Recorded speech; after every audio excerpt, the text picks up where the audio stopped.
Во основа првата одлука беше да бидат испратени само повредените со изгореници, надворешни изгореници на кожата.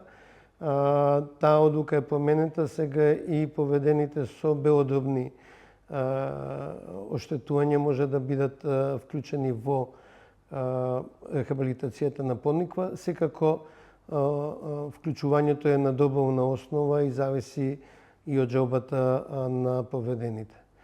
Бидејќи ова рехабилитација не го исклучува функционирањето на општата болница во Кочани, која покрај тоа што ќе бидат поголем дел упатени во Пониква, сепак продолжи со редовна работа и општата болница Кочани.